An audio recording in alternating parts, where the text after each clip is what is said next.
Vou abrir a câmera aqui também para vocês me conhecerem. Não sei se eu estou aparecendo aí. Vou tirar o negócio aqui por hora.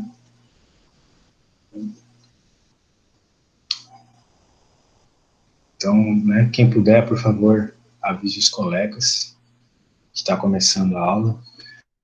Meu nome é Samuel, eu sou professor de Física Geral 1 de vocês. Acredito que serei professor no semestre que vem também, e daí será meu último, porque eu sou um professor temporário, ok? Daí voltará o professor efetivo da vaga, mas enquanto isso, muito provavelmente eu vou lecionar para vocês a disciplina de Física Geral 1, e no semestre que vem, Física Geral 2 e Física Experimental 2 para vocês, ok?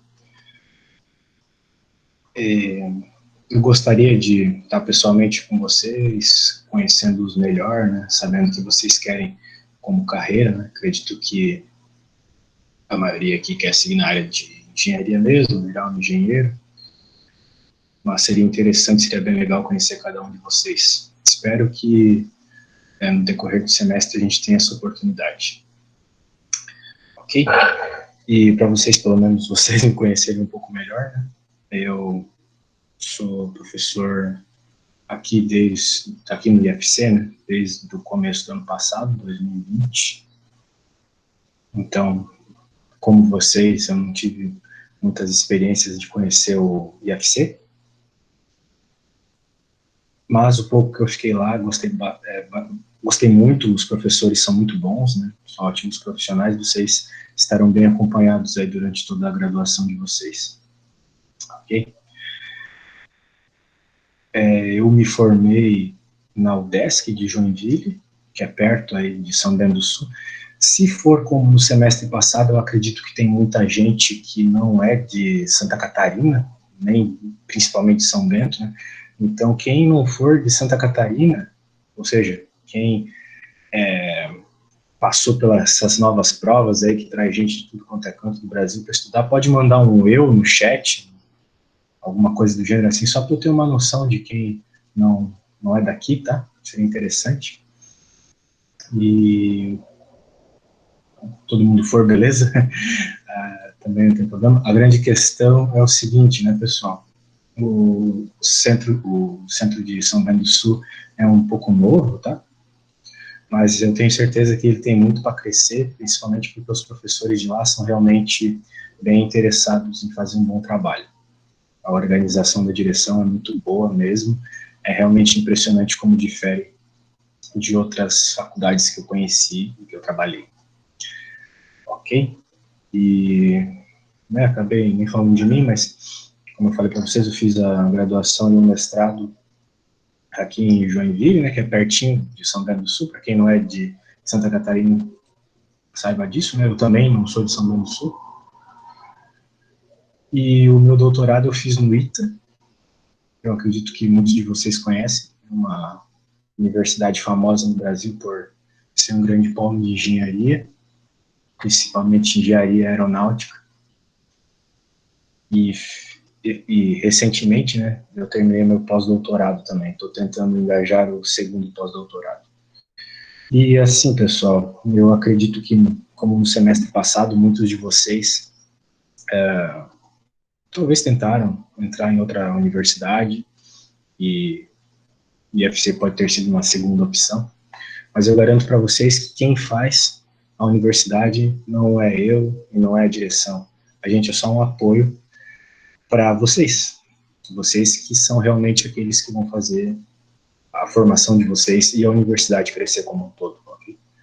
O profissional depende 90% do interesse dele em aprender e de ser esforçado e de realmente querer uma carreira para ele, né? Então, por mais que estamos numa situação complicada de distanciamento, né, e vocês não têm um contato próximo comigo, com os outros professores e com os outros colegas, o que sempre ajuda na formação da pessoa, eu acredito que isso não muda o fato de que são vocês que têm que se preocupar com o próprio conhecimento, vocês que têm que correr atrás e aprender por conta própria, né? Eu estou aqui só como uma orientação para vocês, né?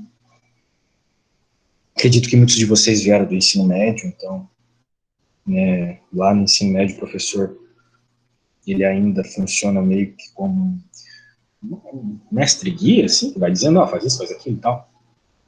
Só que a universidade, a mentalidade tem que ser um pouco diferente, pessoal. Aqui, vocês que têm que procurar as coisas, né? É até importante vocês saberem que durante a graduação vocês têm que se tornar autodidatas, vocês têm que aprender a aprender sozinhos, aprender a aprender sozinhos, ok? E diferente de algumas décadas atrás, hoje nós temos plena condição disso, por causa da internet. Né? Até mesmo esse conceito do professor na frente da sala ali, falando um monte de coisa, escrevendo no quadro, ele é um conceito um tanto ultrapassado, porque isso vem de uma época, né? Esse negócio de copiar no caderno e tal, vem de uma época onde vocês não tinham acesso tão rápido à informação. Né? É um exemplo que eu vi uma vez no vídeo, mas o professor antigamente ele era uma espécie de bebedouro de conhecimento no meio do deserto. Agora não existe mais esse deserto. Vocês estão sendo inundados por informação. O meu papel é só orientar vocês durante esses fluxos gigantescos de informação que vocês têm. Espero conseguir fazer isso. Mas, de toda forma, o meu papel é pequeno. É vocês que têm que correr atrás. Eu só vou mostrar atrás do que vocês devem correr, basicamente. Tá? E, assim, novamente, né, vocês entraram num centro que é um tanto novo, mas isso não significa que não terão bons profissionais para orientar vocês, né? Eu que não me considero assim tão bom profissional como outros professores que vocês vão ter, afinal de contas eu sou novo, indo dar aula em universidade,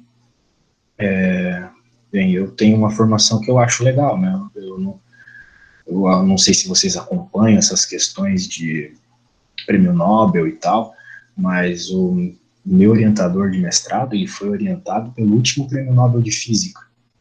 Então, não é porque vocês estão num centro pequeno que vocês não vão ter pessoas competentes do lado, né? E eu me considero menos competente dos professores que vocês vão ter. Com certeza vai ter muita gente top aí para vocês tirarem o máximo que podem deles e se tornarem bons profissionais, tá bom? Então, se vocês tiverem qualquer dúvida quanto a esse monte de coisa que eu falei aí, podem perguntar. Se não tiverem, eu vou apresentar para vocês agora o plano de aula. Ok, acredito que seja isso aqui. Beleza. Belezinha. Vou tirar o meu rosto aqui, tá? Voltemos aqui para nossa querida apresentação. Então, o que nós temos aqui, né, pessoal? A apresentação do plano de ensino de Física Geral 1. Vocês que são calouros, né, não devem ter noção nem do que é um plano de ensino direito ainda, mas é basicamente o que vocês vão ver durante, ou que vocês têm como proposta de ver, durante o semestre, né? Então, temos aqui, né, algumas coisas mais básicas do que vocês vão ver, né? Qual é os objetivos da Física Geral 1, mas basicamente o objetivo é entender o movimento e as causas dele, tá? Dos objetos materiais e das partículas, ok? Então, é assim, para quem saiu do ensino médio, é praticamente o que vocês viram no primeiro ano do ensino médio, só que, claro, numa abordagem completamente diferente. Vocês estão focados em exatas. Né? Lá no ensino médio tinha gente com todos os outros focos possíveis, assim, então o professor tinha que pegar bem leve. Daí aqui a gente vai ver os meandros das coisas, tá? Então, para essa nossa primeira prova, e a princípio nós teremos 4, nós vamos ver movimentos de uma dimensão, que é a cinemática, mais básica lá do MRU, do MRUV, que eu tenho certeza que vocês lembram, e daí tem os vetores e suas operações, que é começar a identificar aquelas grandezas da cinemática, posição, velocidade, aceleração, por meio de vetores, ok? Normalmente a gente aprende só por meio dos valores absolutos, que a gente chama de módulo. Agora, nós temos que levar em conta o caráter vetorial dessas grandezas. Elas são grandezas vetoriais, velocidade, aceleração e posição são grandezas vetoriais, porque além de um valor numérico que as representa, elas têm módulo, direção e sentido. Depois dessas análises, né, essas coisas de vetores que vocês complementarão comigo, na verdade vocês vão ver isso para valer em geometria descritiva, analítica, não sei o nome aí de qual é para vocês, essa cadeira do departamento de matemática. Depois a gente vai ver movimentos em 2 e 3 dimensões, que é uma coisa que também não é nova para vocês, né? Pelo menos em 2 dimensões não, é o tal do movimento bidimensional. Então, a primeira avaliação. Boa parte dessas aulas aqui, pessoal, vai ser em vídeo, porque tem, né, sempre tem aqueles alunos que não podem acompanhar, mas o conteúdo em si, a matéria, ela em vídeo ou acompanhar pelo livro, que eu vou falar para vocês depois, é o básico assim, tá? E daí o que vai acontecer? Toda semana a gente vai ter aulas de exercícios, ok? Para fixar esses conteúdos que vocês leram no livro de vocês e leram e tentaram resolver, né? Os exercícios também, viram no vídeo e tal, e daí eu vou apresentar algumas resoluções de exercícios fixando o conteúdo dos vídeos. Eu acho que essa é a abordagem mais interessante, ok? Vai ao encontro do que eu estava falando anteriormente. E quanto ao livro, né, pessoal, eu vou passar um e-mail para vocês depois, para que vocês entrem em contato com esse e-mail e daí peçam lá o livro vai chegar para vocês por e-mail a princípio, tá? Eu vou colocar no chat aqui depois. Vocês podem pedir o livro lá. A princípio, que um peça só, e esse um passa para a turma depois, tá? Não sei se vocês têm uma espécie de representante, algo do gênero. Eu queria mandar só para uma pessoa, e daí que essa pessoa passe para os colegas depois. Tá? Será mandado para uma pessoa só. Então, eu acho que eu vou colocar já, antes que eu me esqueça aqui, este e-mail que... Peraí, acho que eu coloquei errado. Agora sim. Então, que um só peça e depois esse colega mande uma espécie de grupo da turma, algo do gênero livro, tá? Então, depois dessa primeira avaliação, a gente... Bem, até aqui era cinemática pura e simples. Daí depois a gente vai para a dinâmica.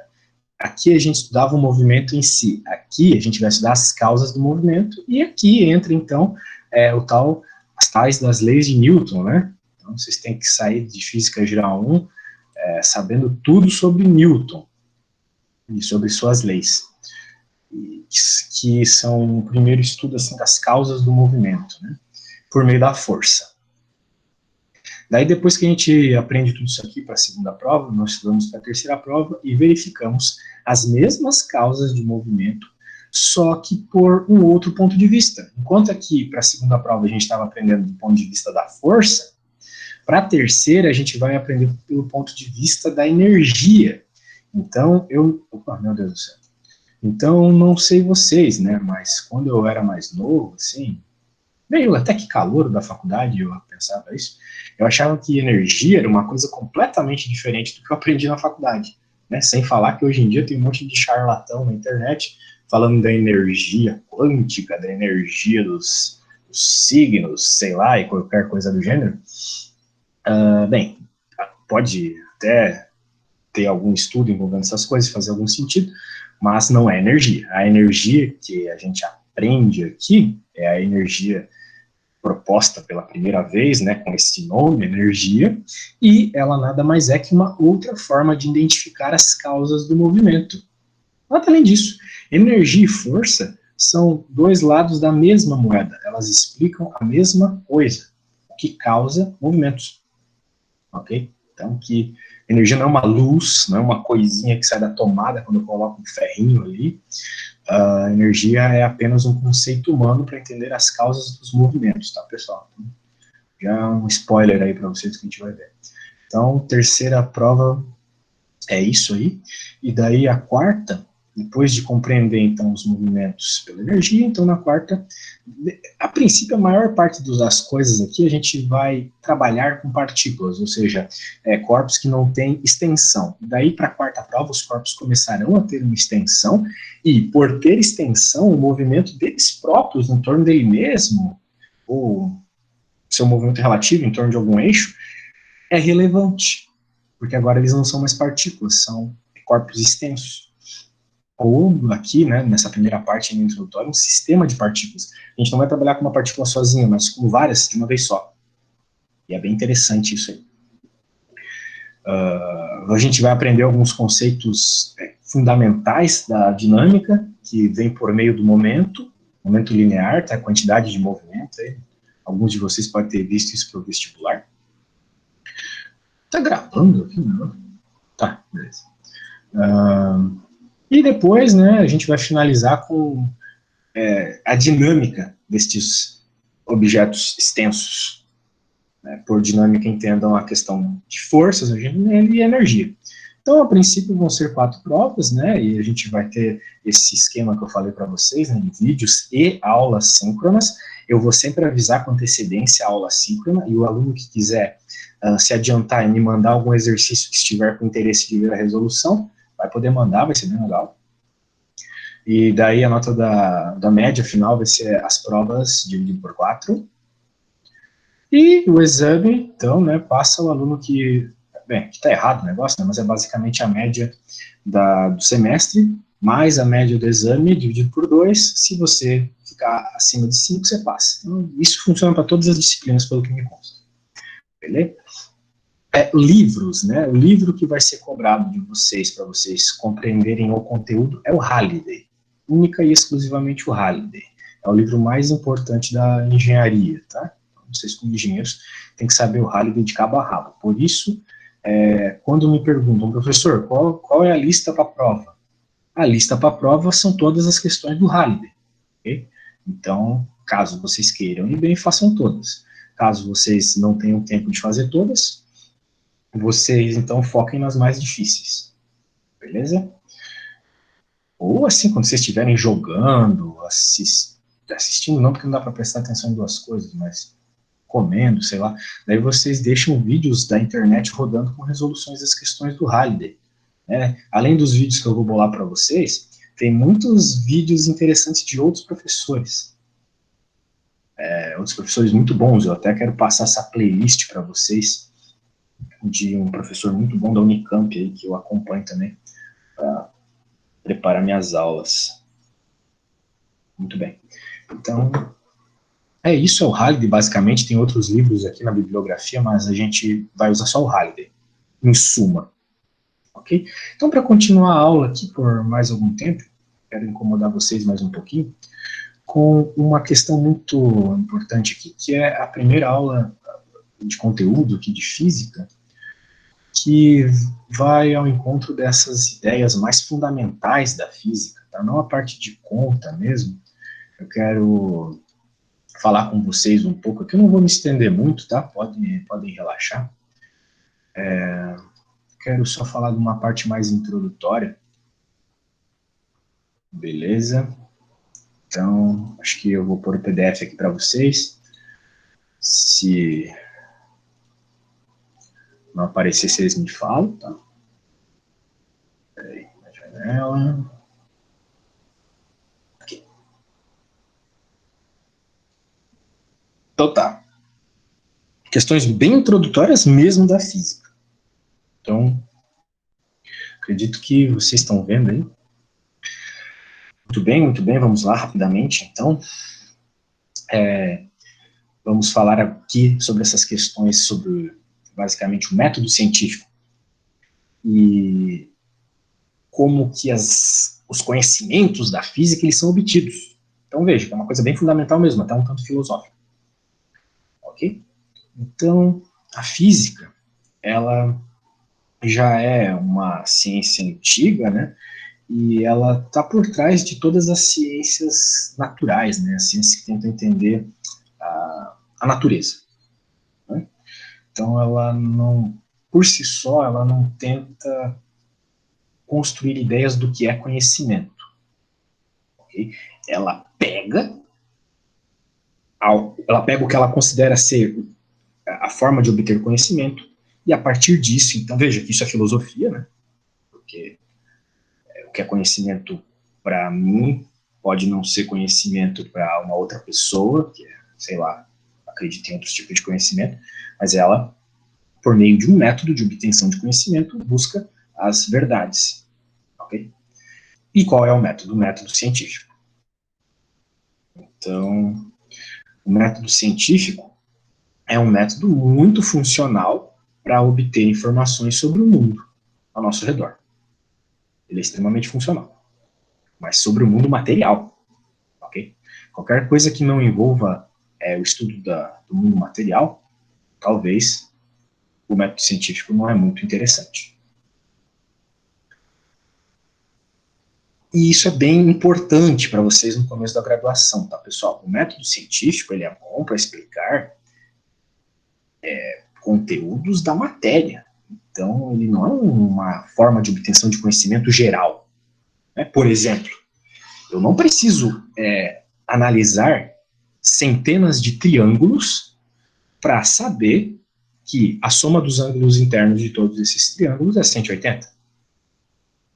Esse tipo de conhecimento é um conhecimento que a gente chama a priori. Ele sai da razão, da lógica. Enquanto o conhecimento obtido pelo método científico, não. Ele é um conhecimento a posteriori. É um conhecimento que vem das observações, que vem da tentativa e erro. Não é um conhecimento lógico. Então, tem ciências que funcionam pelo método científico, tem outras, como a matemática, como a economia, como outras disciplinas humanas, que funcionam pelo método a priori. Qualquer obtenção experimental ou análise estatística não vai te dar verdades sobre ciências que não são, que não têm o seu conhecimento obtido pelo método científico, tá? Então, isso é uma coisa importante já para saber. Interessante é que algumas coisas na física a gente consegue obter pela lógica também, como vocês vão ver mais para frente, aí, principalmente em Física 3, com as equações de Maxwell. Mas deixa para frente, aí também dei um outro spoiler aí. Daí tem a base aqui do método científico, que é observar, criar uma teoria, testar a teoria por pares e assim chegar numa conclusão, né? Então, esses aqui são os 4 pontos básicos do método experimental. Então, a gente observa, a gente experimenta, a gente cria uma teoria e prevê coisas, né? Então, é muito interessante como depois de modelar uma teoria, então, as previsões baterem, né? Que é o que ocorre aí. Daí tem muitas notícias interessantes na TV, como, por exemplo, algum tempo atrás, aí, aquela partícula de Deus, ou mesmo a previsão do buraco negro de Einstein, né? Entre outras coisas que não foram observadas primeiro, foram previstas teoricamente, daí as pessoas acharam, depois quando a tecnologia permitiu fazer experimentos para obtê-las. Então é muito interessante como isso acontece. Né? É um sonho para qualquer cientista. Então, quando a gente está tentando estudar a física, ou pelo menos a sua parte mais fundamental, né? Nós temos 3 meios, 3 fundamentos, né, 3 características físicas que nos trazem informações sobre o mundo ao nosso redor, que é o tempo, o comprimento e a massa. São bem fundamentais.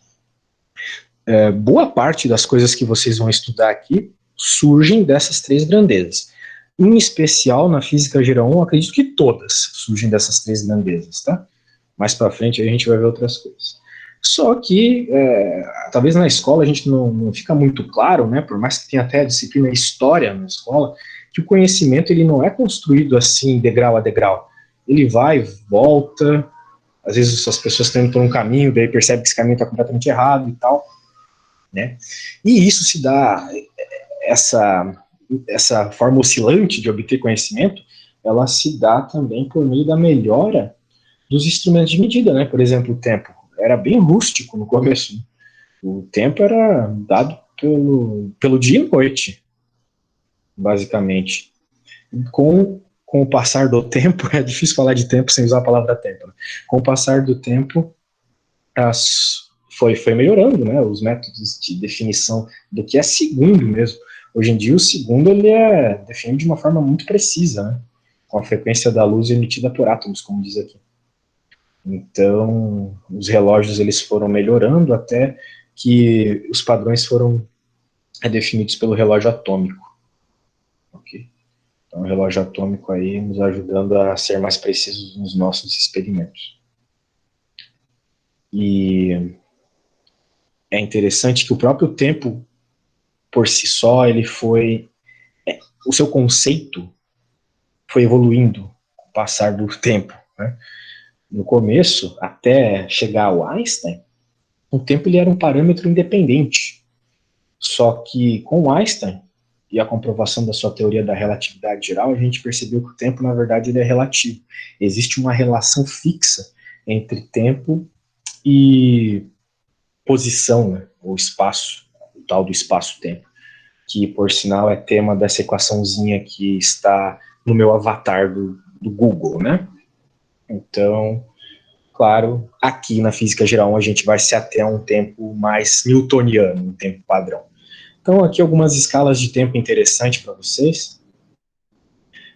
Desde da escala de Planck, aqui, que é o menor tempo possível, até a idade do universo, que é o maior tempo possível. Aqui algumas coisas mais para físico mesmo, né? A gente gosta de conversar dessas coisas malucas, vocês são mais práticos. O conceito de metro também é um conceito bem fundamentado que vocês devem já ter se perguntado, mas quem que definiu que o metro é metro, né? Essa quantidade de tamanho aqui é metro. Bem, isso também é uma construção, né? Vem de bastante tempo aí. E hoje ele é bem definido, né, como um intervalo de tempo que a luz propaga-se, que a velocidade da luz ela é constante, né? Aqui umas perguntinhas que eu não quero me ater no momento, mas a gente vai conversar proximamente nas aulas de exercício, umas escalas de tamanho aqui também para vocês. E agora a ideia de quilograma, né? Essa quantidade de massa que a gente define como quilograma, ela também foi evoluindo com o passar do tempo. E hoje em dia ela é dada por uma fração, né? Basicamente uma fração do carbono. Então algumas escalas de massa, né? Muito legal aqui, em especial a massa da Terra e do Sol. Eu quero colocar uma coisa na cabeça de vocês agora, que sempre deixo os meus alunos com uma pulga atrás da orelha, eu quero deixar vocês bugados também. É o seguinte, veja que a massa da Terra aqui, da Terra, né, não vou nem falar do Sol, Via Láctea, etc., é 10 na 25, é 10 elevado a 25, ou seja, é 1 com 25 zeros ao lado. Beleza? Então é um baita de um número, é muita massa. Beleza.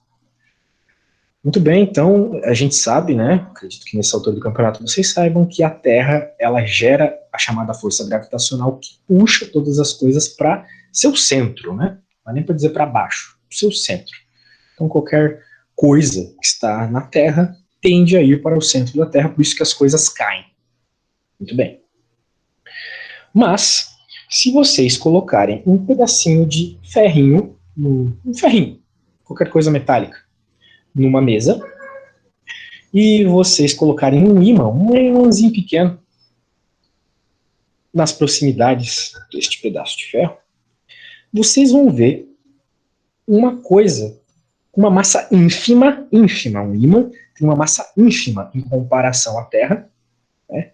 Enquanto, sei lá, um ímã grande deve ter 1 quilo, a Terra tem com 25 zeros atrás, quilos. Não tem nem nome para esse número. Então, percebam, um ímã com uma massa, né, ínfima conseguiu vencer a força do planeta inteiro, pois ele conseguiu fazer aquele pedaço de ferro subir, em vez de cair, que é o que o planeta quer, né, que tudo caia. Então percebam como essas ordens de grandeza, elas são muito relevantes, mas também relativas, né? Então, beleza, massa pra caramba, mas um pedaço de não consegue vencer isso. E quando a gente for estudar mais profundamente as forças naturais, vocês vão entender o porquê. Mas isso tem a ver com a intensidade da força eletromagnética. Outro spoiler aí para vocês. Então, aqui na física 3, como eu falei, física 1, a gente vai trabalhar com essas 3 grandezas. E, bem, essa questão de estimativa aqui a gente pode deixar para um outro momento.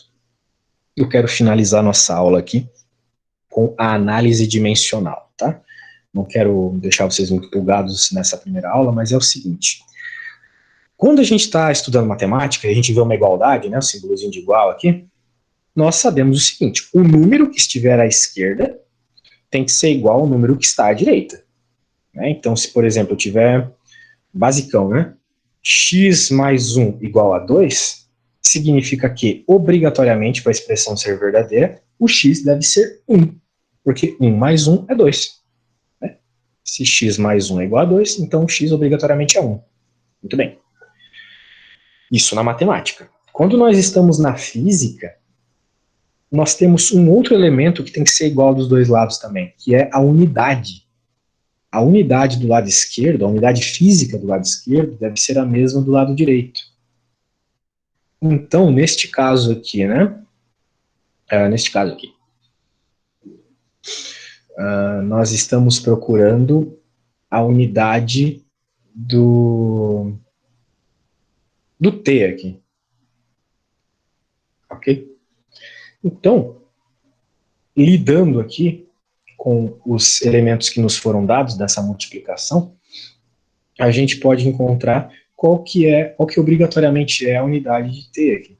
Vai ser a unidade raiz quadrada de H sobre G. Então, novamente, não quero focar em cálculos nessa nossa primeira aula, mas eu só quero mostrar para vocês que é possível encontrar unidades por meio de álgebra. Ok? Então, nós podemos encontrar essa unidade de T aqui por meio de álgebra. Em especial, eu quero mostrar o último exemplo aqui, eu acho ele super importante, que nos mostra uma expressão aqui, né, x igual a b mais cosseno de ct, que nos mostra uma função especial aqui, a função trigonométrica cosseno. Vocês devem ter alguns pesadelos com ela, né? Ela envolve algumas continhas meio difíceis aí no ensino médio. Só que ela é uma função especial, então, vamos dizer assim, o parâmetro que varia vem dentro dela, né? O t é o parâmetro variante aqui dessa equação, que ele está chamando de tempo, né? Função do tempo, t. Então, esse t tem unidade de tempo, ou seja, segundos. Então, uma coisa importante que vocês devem saber aqui para finalizar a nossa aula é o seguinte: dentro de uma função especial como essa, cosseno, não pode, anotem aí se for o caso, não pode ter unidade. Então, se este termo aqui tem unidade de segundos, o c, a constante que multiplica o t, ela tem que ter uma unidade que cancele os segundos. Como é que a gente cancela coisas na matemática? Dividindo. Então, não é que nem no Twitter, né, que se cancela falando mal das pessoas, mas aqui a gente cancela dividindo. Então, se t é segundos, então c tem que ter a unidade 1 sobre segundos, que a gente conhece como hertz, tá bom? Então, bom que riram da minha piada, alguém viu graça, muito bom. Então, t segundos, c hertz, por quê? Segundos, quando multiplica por 1 sobre segundo, corta segundo em cima com segundo embaixo. Igual a gente fazia com os xizinhos lá, né? No 8º ano, primeiro ano do ensino médio. Cortou a unidade. E daí ficou sem unidade, que é o que a gente quer dentro de uma função especial, ok?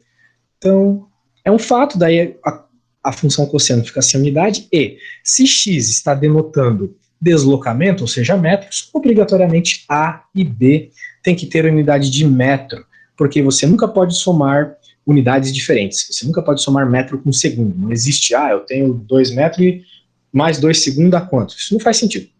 Okay? Então, você só pode somar metro com metro. Segundo com segundo e assim vai. Então, por isso que A obrigatoriamente deve ter uma unidade de metro, tá, pessoal? Então, eu acredito que por hoje é isso aí. Gostei de conhecer vocês e espero que a gente possa se ver aí presencialmente durante o semestre mesmo. E talvez, né, com quase toda a certeza do mundo, semestre que vem a gente vai se conhecer pessoalmente, beleza? Então é isso aí, agradeço a atenção de vocês e A princípio, na nossa próximo encontro, não vai ser aula síncrona, tá? Eu vou mandar um vídeo uma videoaula para vocês. E daí, por notícia, eu vou localizar vocês quando vai ser a nossa próxima aula síncrona com resolução de exercício. Então, até lá, tentem fazer alguns exercícios do Halliday. Me mandem e-mail lá para receberem o livrinho, tá, pessoal? Então é isso, agradeço a atenção e ótima tarde para vocês.